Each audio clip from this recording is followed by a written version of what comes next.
Preventing complications of fatty liver disease involves early detection, lifestyle modifications, regular medical monitoring, and appropriate medical intervention. Individuals with fatty liver disease should work closely with healthcare providers to make their condition, to manage their condition and also minimize the risk of complication. Guys, welcome to our channel. The channel is Nazvin. Kindly, if you have not subscribed, kindly subscribe. If you have not shared with that friend, share with your friend. And I want to welcome you to our next video, which is coming very hot, guys. Peace, guys. Big love. Guys, welcome to our channel. The channel is Nazvin. Kindly, if you have not subscribed, kindly subscribe. If you have not shared with that friend, share with your friend. And I want to welcome you to our next video, which is coming very hot, guys. Peace, guys. Big love. Fatty liver, also known as hepatic steatosis, is a condition characterized by the accumulation of fatty in the liver tissues or cells. And there are two main types of liver disease. When we talk about the fatty liver, we have what we call, number one, non-alcoholic fatty liver disease, or the NFLD, non-alcoholic fatty liver disease. This type of fatty liver disease occurs in individuals who do not consume excessive alcohol. This is in non-alcoholic people, and NFLD is closely associated with obesity, insulin resistance, also type 2 diabetes, high cholesterol, and metabolic syndrome. It ranges from simple fatty liver or what we call steatosis to non-alcoholic steatohepatitis or NASH, which involves inflammation and liver cell damage. So NASH can progress to cirrhosis and liver failure if left untreated. So we have that is the number one classification of fatty liver or fatty disease, what we call an alcoholic fatty disease, fatty liver disease. And also we have number two about the most common, which we know, which is called alcoholic fatty liver disease, or what you call AFLD. AFLD is caused by excessive alcohol consumption and is most common in liver disorder associated with alcohol abuse. It occurs when the liver is unable to metabolize the fat efficiently due to alcohol-related damage. So AFLD can progress from fatty liver to alcoholic hepatitis and cirrhosis if alcohol intake continues. So risk factors for fatty liver disease include obesity, insulin resistance, type 2 diabetes, high cholesterol, metabolic syndrome, rapid weight loss, certain medications, and also genetic disposition. On the management of fatty liver disease, typically I'm going to mention the various things on how we can manage these liver problems. Number one, we talk about lifestyle modifications. Adopting healthy lifestyle is the key to managing fatty liver disease. These include, like I've mentioned, maintaining balanced diet, low in added sugar and saturated fats, so achieving and maintaining a healthy weight, engaging in regular physical activity, and avoiding the alcohol and the tobacco at the same time. So number two is about weight loss. Losing weight, if overweight or obese, can significantly improve the liver health and reduce the accumulation of fat in the liver. Even a modest weight loss of 5 to 10% of the body weight can lead to improvement in the liver function. So weight loss is also a best way also of managing the liver disease. Dietary changes, whole grains and lean proteins can help improve the liver health. Limiting intake of processed foods such as beverages and foods high in saturated fats is also very much recommended. Number four is about regular exercise. Engaging in regular physical activity such as like I've mentioned, and I'm going to attach the video here about the aerobic exercises and the strength training can help reduce the liver fat, so that to improve the insulin sensitivity and promote the overall metabolic health. Also, we have when these strategies are not working very well, we go to medication as a form of management. In some cases, healthcare provider may prescribe medications to help manage underlying conditions such as insulin resistance, high cholesterol, or type 2 diabetes, which can contribute to the fatty liver at that particular point. So monitoring also and follow-up is the strategy of management, where regular monitoring of liver function tests. This is normally done in the hospital setting in the lab, where LFTs or liver function test is done. Imaging studies, where an ultrasound or a CT scan can be done on the liver to see the size and also the condition of the liver. And other diagnostic tests to track the progression of fat liver disease and assess the treatment effectiveness. So the healthcare providers can adjust treatment plans as needed by the results and also from the clinical evaluation. In cases where we have advanced fat liver disease, particularly in the non-alcoholic steatohepatitis, what we call NASH, which significantly affect the liver very much and damage the liver, liver transplantation can be considered as a treatment at that particular point. So guys, it is important for individuals with fatty disease to closely work with the healthcare providers, including the pathologists or liver specialists, to develop a comprehensive treatment tailored to individual needs and circumstances. With early interventions and appropriate management, it is possible to slow down even the reverse the progression of fatty liver disease and improve long-term treatment. On the issue of we have also additional way of managing this. We have I've talked about lifestyle changes, where one now reduces the sugar intake and also the saturated fats intake. We have regular where with also lifestyle changes, we engage in regular physical activities, which are very important. Also avoiding alcohol and tobacco intake to limit and also limit exposure to secondary smoking as an individual, very important. So also dietary changes, you really need to work on your diet, on the best way to manage the liver problems. Follow a balanced diet, adopt a diet rich in fruits, vegetables, whole grains and lean proteins. Limit consumption of processed foods, sugars, beverages, and also saturated fats and added sugars. So also very important, reduce calorie intake. When we talk of caloric restriction, particularly in the form of carbohydrates and also fats, which may help promote the weight loss. Like, because we have seen weight loss is a very important component in the management of this condition. Consider also dietary supplements. Some studies suggest that certain dietary supplements such as omega-3 fatty acids, vitamin E and antioxidants may benefit the effects of the liver health. However, it is important before you get into supplementation, you get the opinion of your specialist or healthcare provider before starting any of those supplements. Medical interventions, we have drugs, like depending if the patient has developed type 2 diabetes, insulin is introduced.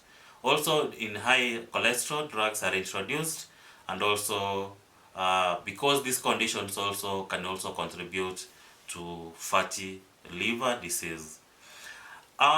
We also have a use of antioxidant medication or supplementation like vitamin E, which I have mentioned, may be recommended in liver inflammation and oxidase stress, part of it in the management of it. We have also special insulin sensitizers, where we have medications such as metformin or thiazolidinized or TZDs, which may be prescribed to improve the insulin sensitivity. Here in Africa, we use most of the time metformin. Depending on the dosage, it can range from 500 mg to 1 gram, depending on the need of that particular patient. Actually, they are insulin sensitizers, which help the body to produce that insulin, which is really affected with the liver problem. Lipid lowering medications like what we call statins or other lipid lowering medications can be used to manage high cholesterol levels associated with the fatty liver. So regular monitoring, very important, where doctors does the LFTs, the liver function test, can do MRI, can do ultrasound, and other diagnostic tests, important to assess the liver health, track disease progression, and also evaluate the treatment and also effectiveness. So adjust treatment plans according to the healthcare provider, also very important. Also, as another strategy, education and support is very important. Educating patients about the importance of lifestyle medications, dietary and medication adherence is essential for the management of fatty liver disease. So support groups also can come up by joining the support groups or seeking counseling, can provide emotional support, encouragement, and also practical tips on managing the fatty disease as appropriate. Guys, overall management of fatty liver disease requires comprehensive, individualized approach tailored towards the patient's specific needs, underlying conditions, and disease severity. With proper management and lifestyle modification, it is possible to improve the liver health and reduce the liver fat accumulation and prevent disease in the progression. So prevention is automatic. You must change your diet and also maintain manage your weight well. Balanced diet, like I've always mentioned. Sometimes, unfortunately, we don't normally, as healthcare providers, we don't want our patient to get into a level where we say now the patient or the individual has gone into complication. But unfortunately, we have complications of fatty liver disease. And the complication of fatty liver disease can arise if the condition progresses to more severe stages or it leads to other liver-related complications. So we have I'm going to mention some of the potential complications which come up with the liver disease. And number one is about non-alcoholic steatohepatitis, or what you call NASH. In some cases, fatty liver disease can progress to non-alcoholic steatohepatitis, and a more severe form of characterized by the inflammation and the liver damage. NASH can lead to fibrosis or scarring of the liver, and also cirrhosis, and also liver failure if untreated. And sometimes to the other complication, the only management for this NASH or the non-alcoholic steatohepatitis is the liver transplant, which is not done in most of the countries, on most of the places. And that means if you can't do that one, NASH, most of the time, the prognosis is not a good one. Sometimes, most of the time, it leads to mortality or death of that particular individual. Number two complication is about liver fibrosis and cirrhosis. Prolonged inflammation and the liver cell damage can result in accumulation of scar tissues, what we call fibrosis, in the liver. Over time, the extensive fibrosis can lead to cirrhosis, and when it comes to cirrhosis, a later stage in liver disease characterized by severe scarring, we have the impaired liver function, and here we get to increased risk of failure and also liver cancer at that particular point, unfortunately. Number three complications is about the liver failure, where now advanced liver disease such as cirrhosis can impair the liver's ability to function properly and leading to the liver failure. And when we have the liver failure, is a life-threatening condition that require urgent medical attention and may also necessitate liver transplantation, which is not very common here in Africa. That means we have a lot of patients going into mortality with this kind of a condition. Number four is about portal hypertension, where cirrhosis can cause increased pressure in the portal vein, which carries blood from the digestive organs to the liver. This condition, known as portal hypertension, can lead to complications such as varices or enlarged veins in the esophagus and the stomach, which may rupture and cause the life-threatening bleeding. So because of portal hypertension, hypertension or increased pressure, so in the portal vein. So we have a lot of issues there where a patient may bleed to death. Number 5 complication is about hepatic encephalopathy, where liver dysfunction can impair the liver's ability to detoxify harmful substances, leading to the accumulation of toxins in the bloodstream. Hepatic encephalopathy occurs when the toxins affect the brain function, resulting in symptoms such as confusion, disorientation, and also personality changes, and unfortunately coma at that particular point. So hepatic encephalopathy, where now we have liver and also is not able to detoxify, because the main function of the liver is to remove the poisons and toxins from the body. So these toxins go to the brain, and they really affect and bring about a lot of issues with confusion, disorientation, personality changes, and coma at that particular point. Number 6 complication which we have is about ascites, where portal hypertension and liver dysfunction can cause fluid to accumulate in the abdomen, a condition known as ascites. Ascites can lead to abdominal swelling, discomfort, difficulty breathing, and increased risk of infection. So ascites, a common thing we see in patients with these liver problems or liver disease, where fluids are accumulating in the abdomen, and the abdomen really becomes very big. So with that, we have those complications of the fatty liver disease. Number 7 is about hepatocellular carcinoma. Yo guys, welcome to our channel. The channel is Nazvin, and today we are going to talk about something very interesting, guys, and as we're going to see in a short while. Liver is an organ in our body, and normally we have one liver. It is said it is one of the biggest organs in the body. That's is the liver. When we talk about the biggest, we mean the liver. When we talk about the largest, we talk about the skin. So today I'm going to talk about the liver. So you have one liver, I have one liver, and it has many functions in the body, but particularly today I want to talk about liver disease, the disease which affects the liver. So when we talk about liver disease or fatty liver, we have a multifaceted approach aimed at addressing underlying causes, promoting the liver health, and preventing further damage of the liver, guys.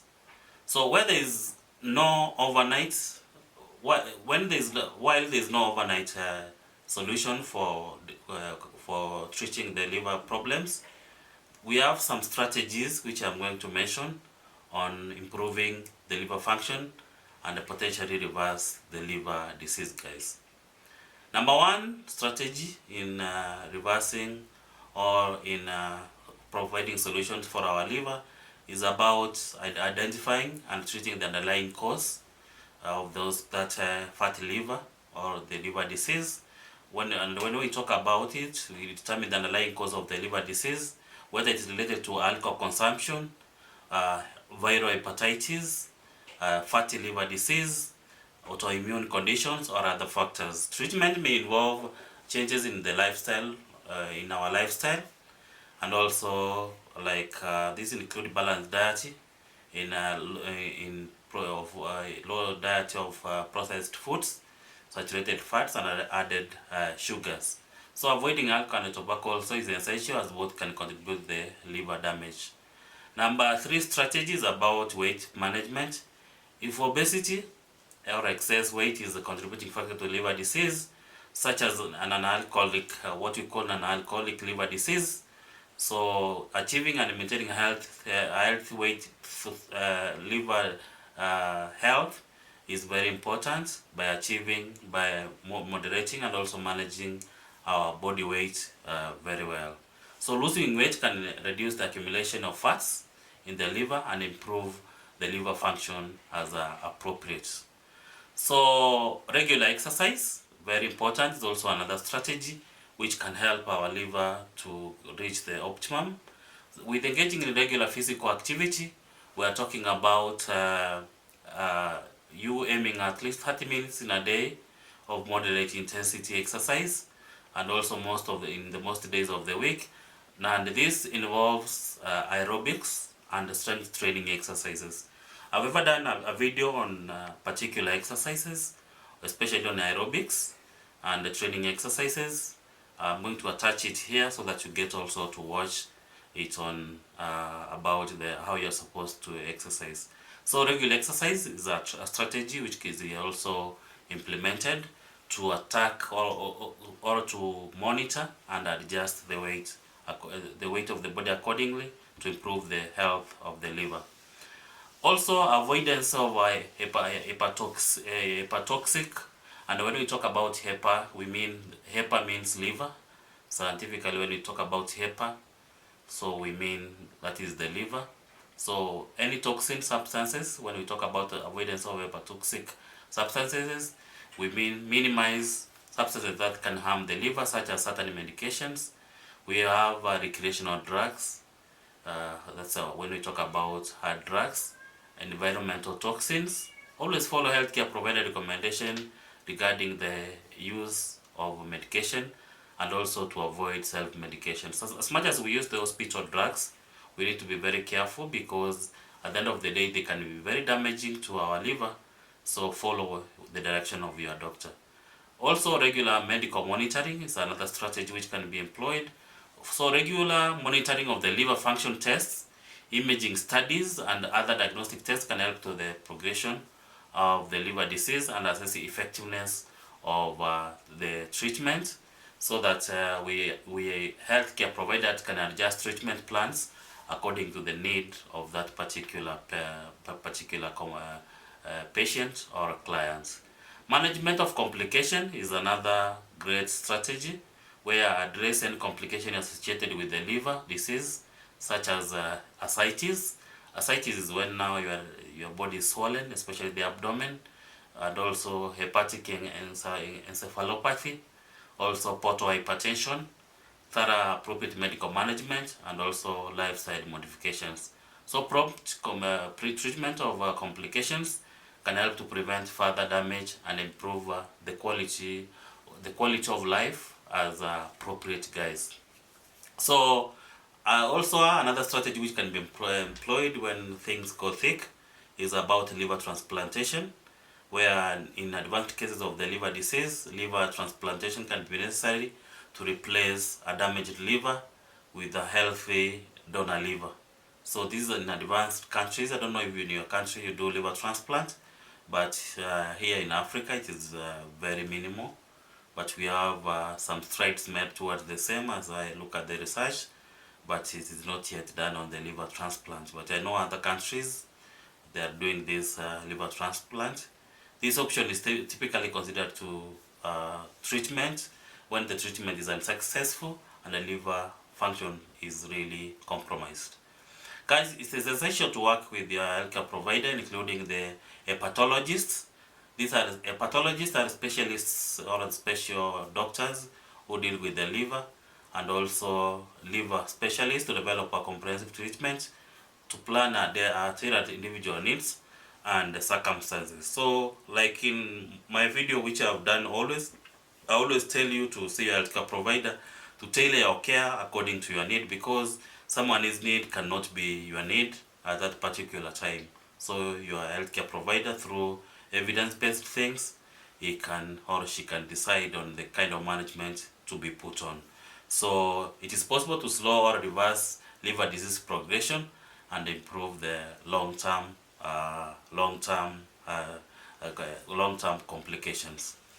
So when we talk about the fat liver, so guys,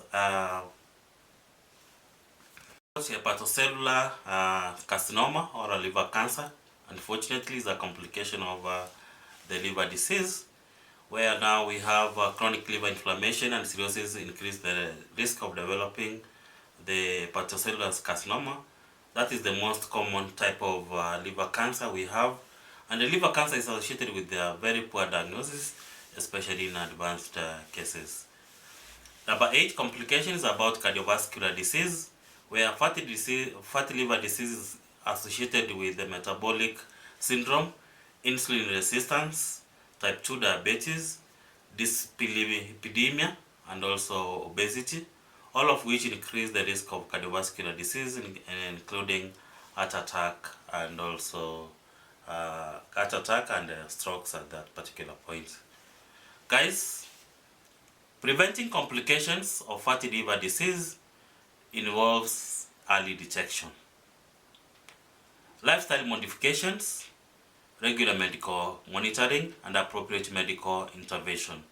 Individuals with fatty liver disease should work closely with healthcare providers to make their condition, to manage their condition and also minimize the risk of complication. Guys, welcome to our channel. The channel is Nazvin. Kindly, if you have not subscribed, kindly subscribe. If you have not shared with that friend, share with your friend. And I want to welcome you to our next video, which is coming very hot, guys. Peace, guys. Big love.